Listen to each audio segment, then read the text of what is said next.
Casi por la misma época que el señor Rupert Murdoch se hacía con el control del periódico The Sun en Reino Unido, el señor Robert Maxwell se hacía con el control del periódico Mirror del Reino Unido. De esta manera, dos periódicos de tradición obrera acababan en manos de empresarios capitalistas. Uno de origen australiano, el señor Murdoch, otro de origen checoslovaco-judío, el señor Maxwell. El señor Murdoch editorialmente más conservador-liberal, el señor Maxwell editorialmente, según él mismo, socialista-capitalista más bien progresista, aunque según sus enemigos siempre veían detrás de él la sombra del Mossad o el KGB. El señor Maxwell logró levantar un gigantesco imperio editorial que incluía desde libros de texto, enciclopedias a medios de comunicación. ¡Qué sorpresa más agradable! Robert Maxwell, presidente de Mirror Group. ¡Vaya! Hola. Si interrumpo, ¿puedo? En absoluto. Los Mirror son periódicos tabloides ingleses, principales rivales del diario The Sun. De ideología izquierdista, a falta de un poderoso empresario, estuvieron a punto de cerrar en 1984 cuando fueron adquiridas por el magnate Robert Maxwell, un millonario judío de origen checoslovaco que anunció que estaba dispuesto a permitir que el diario siguiera siendo afín al Partido Laborista, pero que cerraría el periódico si había una sola huelga contra él. Maxwell quiso construir un imperio mediático internacional que rivalizara con el de Murdoch. Compró el diario de Estados Unidos News, que competía en la ciudad de Nueva York con el New York Post de Murdoch, aunque su apuesta más arriesgada fue crear un periódico para todo el continente europeo, The European, que no obtuvo el resultado esperado.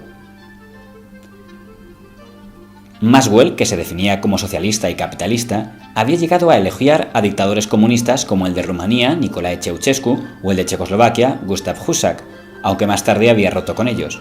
En marzo de 1990 pidió la dimisión de la primera ministra del Reino Unido, Margaret Thatcher.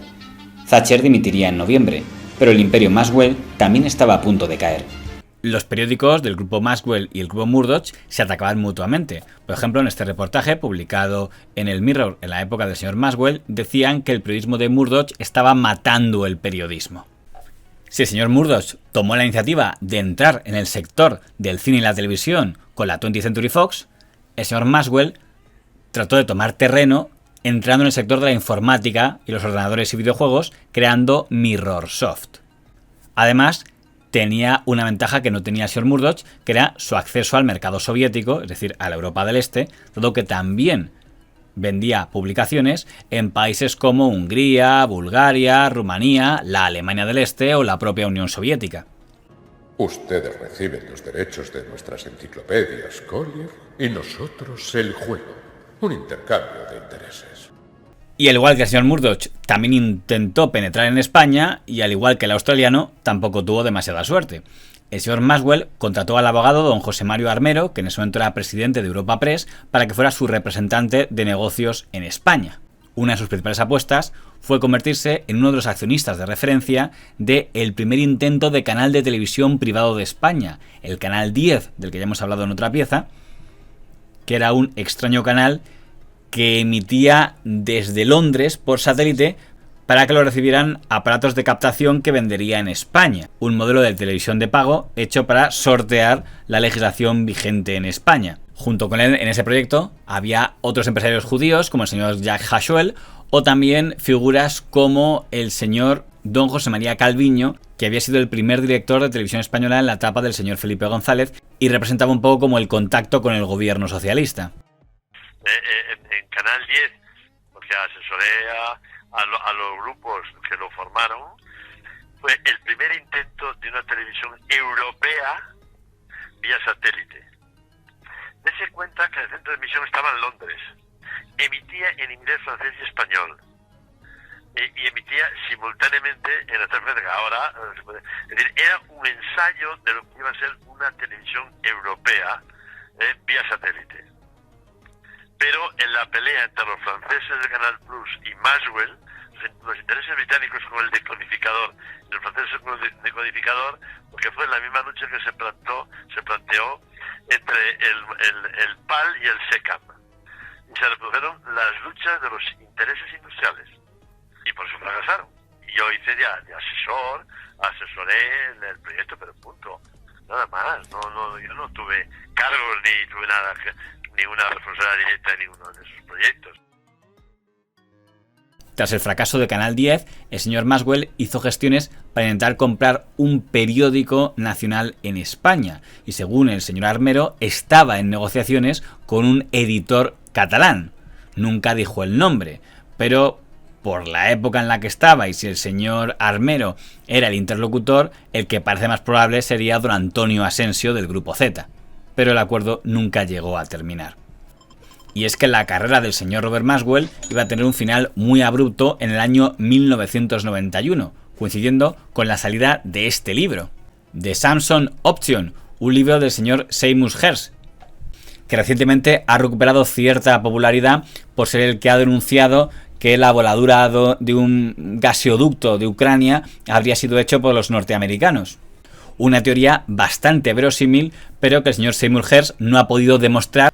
En aquel momento, las fuentes del señor Seymour Hersh le aseguraron que el señor Robert Maxwell, así como uno de sus periodistas de referencia, el señor Nicholas Davis, trabajaban directamente para el Mossad, en una trama de presunto tráfico de armas.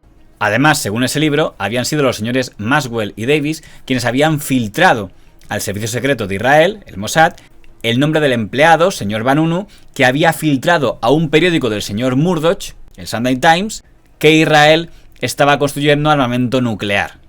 Un chivatazo que permitió a Israel encarcelar a esa fuente por alta traición. Tras la publicación de ese libro, en octubre de 1991, el Mirror publica una nota defendiendo como personas honestas a su propietario y a su periodista. Pero tan solo 5 días después, el señor Nicholas Davis es despedido del periódico Mirror.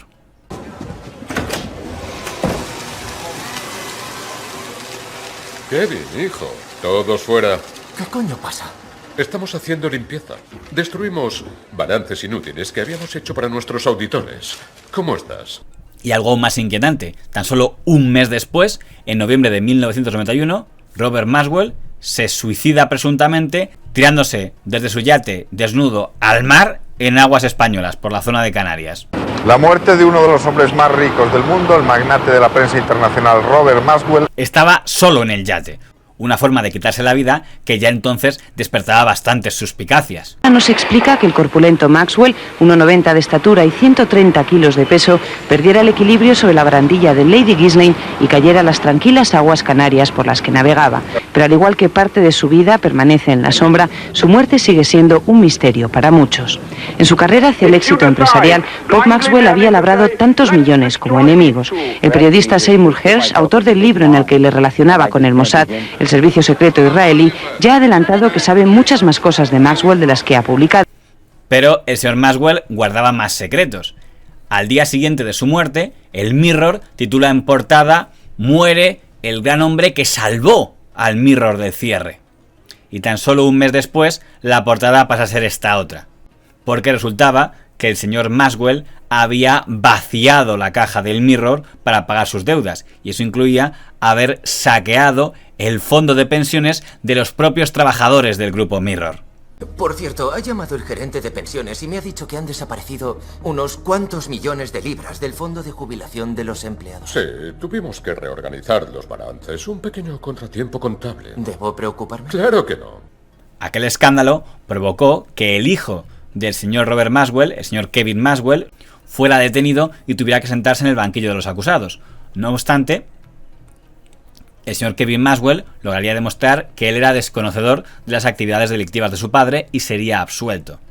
En la película del señor John Bird, en la que se han representados tanto el señor Robert Maxwell como su hijo, el señor Kevin Maxwell, compran un poco esta versión, dado que aunque te muestran a un Kevin Maxwell ambicioso y hasta arrogante, cuando un político corrupto le pide un soborno, se niega en redondo. No. Mi empresa es honrada. Nadie se hace multimillonario siendo honrado, señor Maxwell. Ni tampoco confiando en un político corrupto, así que si lo que está buscando es un pardillo, le sugiero que se vaya a la mierda. E inmediatamente el político corrupto, a sus espaldas, llama al padre, al señor Robert Maxwell, que sí acepta concederle el soborno. 400.000. Última oferta. ¿Está bien? Y señor Trifonov, Kevin. No tiene que enterarse de nada de lo que hemos hablado. Tan solo un año después de la muerte del señor Robert Maxwell, aquel grupo Mirror que él había creado se resquebrajó. ¡Ustedes! ¡Todos ustedes están trabajando para ladrones, ¿eh? Aunque el periódico Estrella consiguió salvarse con otros propietarios. Lo que nadie podría esperar entonces es que al apellido Maxwell aún le quedaba un escándalo 30 años después, porque a la hija del señor Robert Maxwell, hermana del señor Kevin Maxwell, estaría implicada en otro escándalo aún más siniestro, dado que era probablemente la mujer más cercana en todos los sentidos al señor Epstein. Y no creas lo que dicen los periódicos, sobre todo de Mirror.